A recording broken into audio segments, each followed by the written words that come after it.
I'm Dr. Nathaniel Chin, and you're listening to Dementia Matters, a podcast about Alzheimer's disease.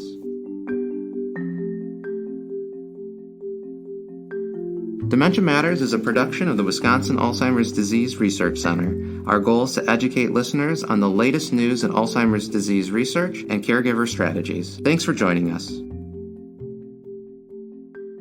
My guest today on Dementia Matters is Dr. Kimberly Mueller, an assistant professor in the Department of Communication Sciences and Disorders at UW-Madison. She received her master's degree in speech-language pathology at Columbia University and worked clinically as a speech-language pathologist with children and adults in New York City for 9 years before moving to Madison in 2005. She started working in research at the Wisconsin Alzheimer's Institute in 2006 and earned her PhD in 2017 in communication disorders with a focus in preclinical Alzheimer's disease. Dr. Mueller's research is focused on how and when speech changes during the course of aging, ways to detect these changes, and possible interventions. Today, she's here to talk to us about another one of her areas of research interest, and that is how cognitive and social engagement affect brain health. Welcome, Dr. Mueller, to Dementia Matters. Thank you very much for having me. To start, can you clarify for us what we mean by cognitively stimulating activity and social engagement? Yes. So cognitively stimulating activities are mentally engaging activities that challenge a person's ability to think. So I think the two key concepts there are engaging and challenging. So that's what is referred to as cognitive activity. And then social engagement refers to interactions with other people. And in particular, these interactions with other people should be enjoyable for that person. Now, is all learning considered cognitively stimulating activity? I think that not all thinking is cognitively stimulating, but learning new things is cognitively stimulating. So learning a new activity such as learning a new language, for example, or learning an instrument, or learning a list of words for like a list of grocery items, if you work on memorizing those and then go to the store and pick them up. Those kinds of learning, that is mentally stimulating and engaging. Now, what studies have been done looking at cognitively stimulating activity and memory? So there are so many studies that have been done to kind of look at what effect cognitively stimulating activities have on dementia risk in general, but then also on particular cognitive or memory and thinking skills, right? So there are two types of studies that we usually think about. One is more of an observational study where we look at a large group of people and follow them over time and ask them what kinds of cognitively stimulating activities have you done, and then look at what their end result is in terms of dementia or cognitive decline. So that's one type, is an observational study. And then another type is kind of a clinical trial where we prescribe a cognitive activity intervention and prescribe the time that they do it and carefully as possible control those conditions and see what the outcome is in a more immediate sense.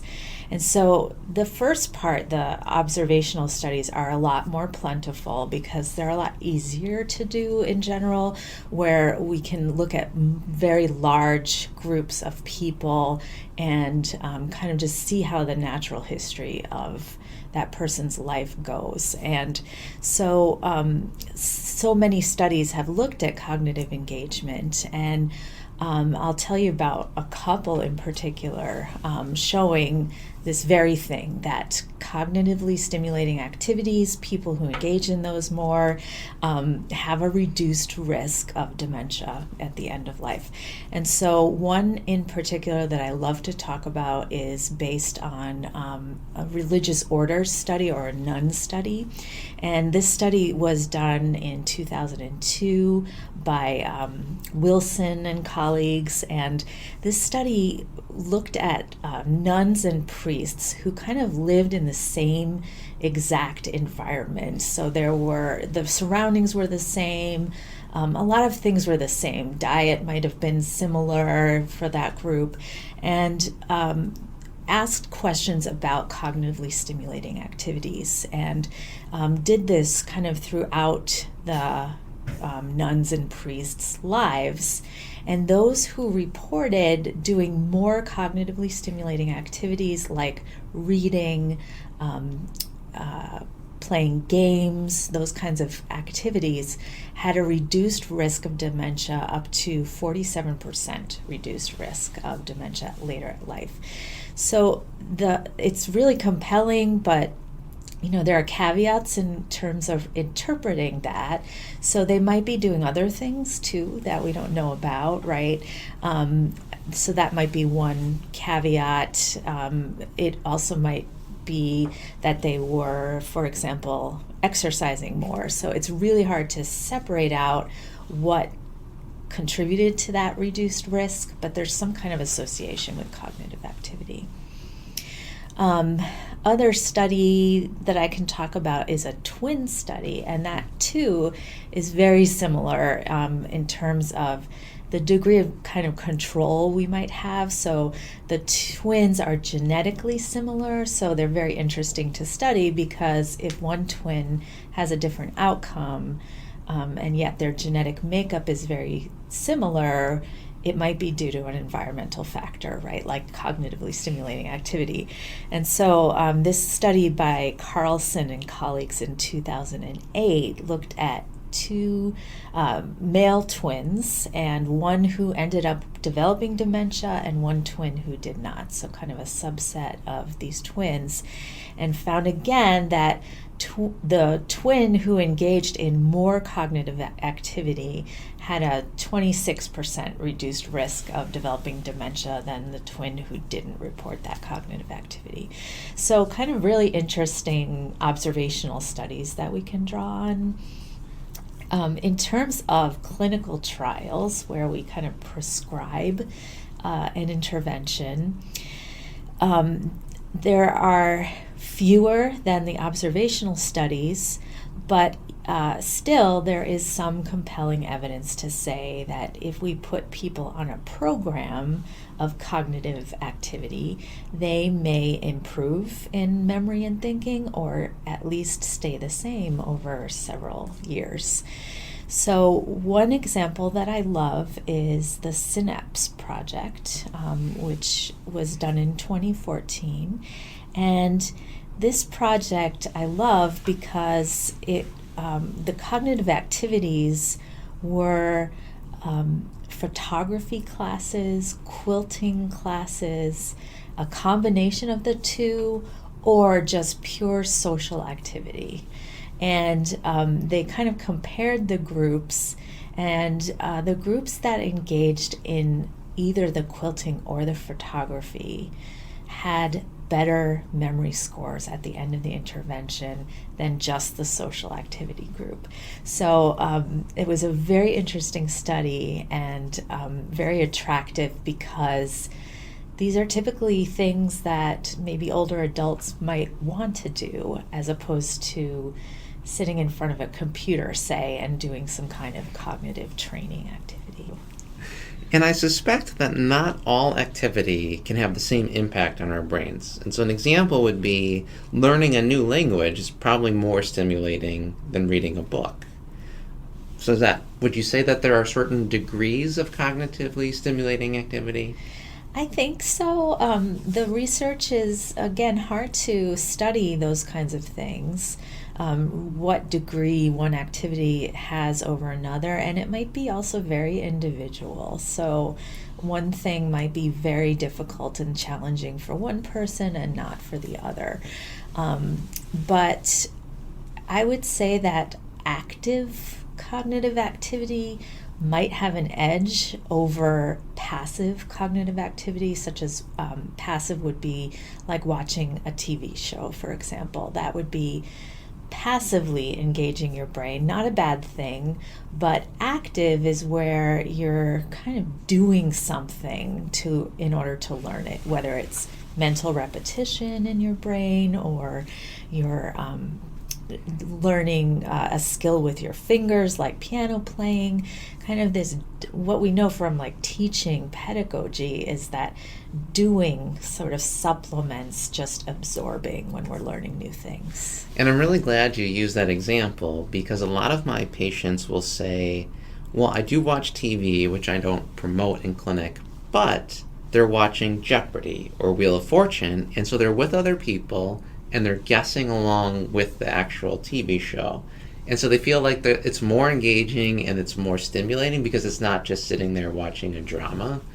Would you say that there's some rationale to that, even if the evidence says there's not enough evidence? But does that make sense? I think it could. I think it's very individual.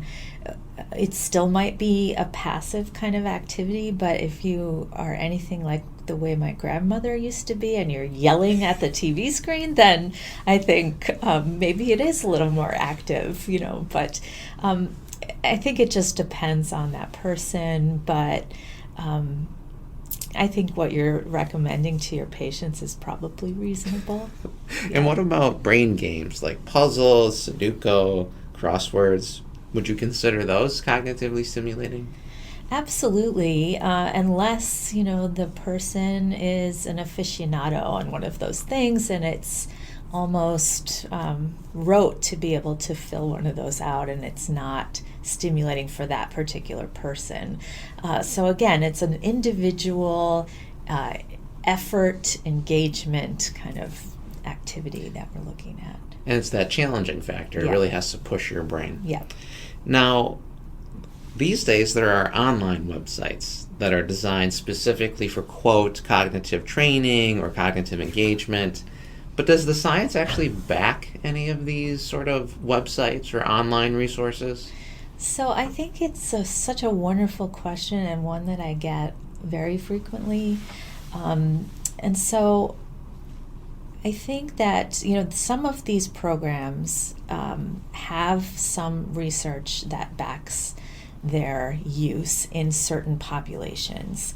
So one example is a program that's called Brain HQ, and this is by Posit Science. And this one has had the most sort of press about the research behind it, in especially a trial called Active, which was looking at typically aging adults, and they sort of put them on a regimen of this computerized training program, but they also did other activities besides the computerized training, and these adults reported kind of better activities of daily living 10 years later. And that study was publicized a lot in the media. And that website in particular has a link to look at all the different research studies behind it. But generally what we see is that people tend to get better on the actual computer task, but that there's not a lot of evidence to say that that would transfer to an everyday activity of daily living, which is what we want. We want our brains to function better in our lives so that we enjoy life longer. And the studies have not yet really proven that getting better at a computerized program would actually translate to, say, driving a car and your reaction time getting better or that kind of thing. And I also recommend when people ask about these things to look at the website carefully, because a lot of these programs charge you money, and they're expensive, and sometimes a yearly recurring fee to use these programs. And so I often recommend that you look at the website carefully, and if anything says this program will prevent dementia, or this program will cure Alzheimer's, or will prevent Alzheimer's, I think you should shut down immediately and not not look into getting that program, because it's kind of a false claim to say those things, and we don't really recommend that. And then the other thing is to look at the research behind it and kind of just try to be a consumer, kind of an educated consumer about it. So then going back to the social engagement piece, are there studies showing an association of being social with improved thinking abilities? Yes, and socialization has been harder to study than cognitive activity, because it's very difficult to isolate social activity. It's also difficult to do a clinical trial, let's say, on social activity, because you don't want to isolate one group of people and not let them have social contact versus, the other groups. So there's those kinds of inherent problems. But also, social activity is cognitive, so it's very hard to study it by itself. But what we do think is, and studies have shown, is that social engagement leads to happiness and improved well-being, and also dementia risk, a reduced dementia risk in people who report being more socially engaged. So, again, it's hard to tease out what that is, whether it's the well-being or whether it's the cognitive engagement or what, but there is more and more compelling evidence to say that people need to be socially engaged to have a better quality of life. And then you hinted at this before, so is there science showing that multiple aspects of whether it's socialization and cognitive engagement or socialization and physical activity, that those combinations may be more effective when it comes to our brain health than each item alone?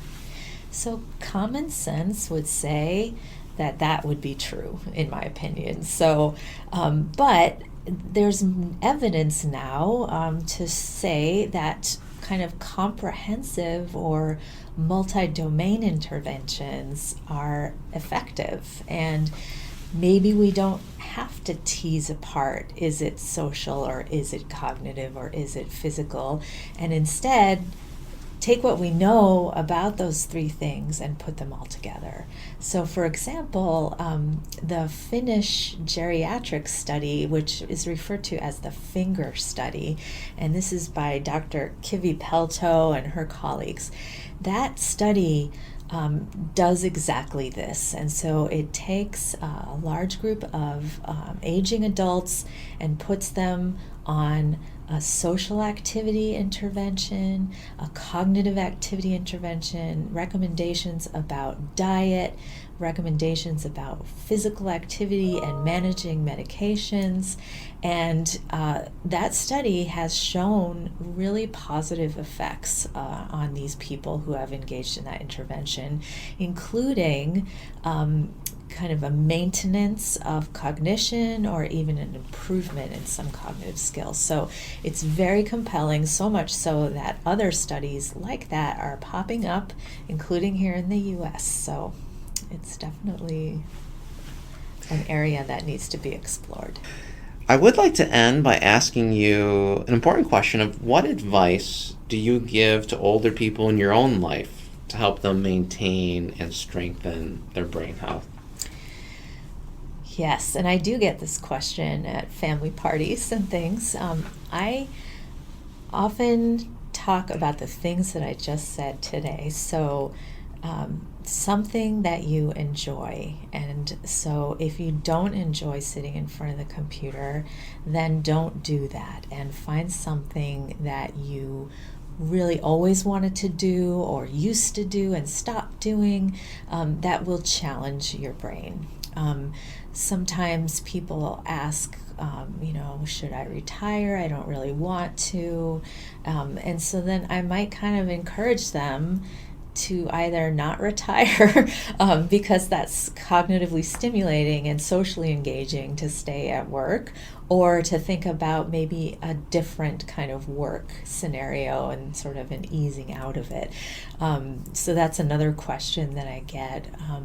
But again, I usually say if it is both cognitively stimulating and socially engaging, you're going to get a double bang for your buck.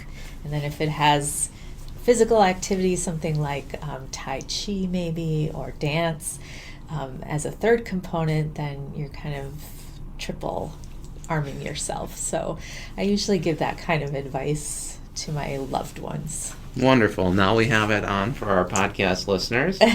So with that, I'd like to thank you for being on the show today, and we do hope to have you back in future. Thank you so much. Dementia Matters is brought to you by the Wisconsin Alzheimer's Disease Research Center. The Wisconsin Alzheimer's Disease Research Center combines academic, clinical, and research expertise from the University of Wisconsin School of Medicine and Public Health and the Geriatric Research Education and Clinical Center of the William S. Middleton Memorial Veterans Hospital in Madison, Wisconsin. It receives funding from private, university, state, and national sources, including a grant from the National Institutes of Health for Alzheimer's Disease Centers. This episode was produced by Rebecca Wazaleski and edited by Bashir Adin. Our musical jingle is Cases to Rest by Blue Dot Sessions. Check out our website at adrc.wisc.edu. You can also follow us on Twitter and Facebook. If you have any questions or comments, email us at dementiamatters@medicine.wisc.edu. Thanks for listening.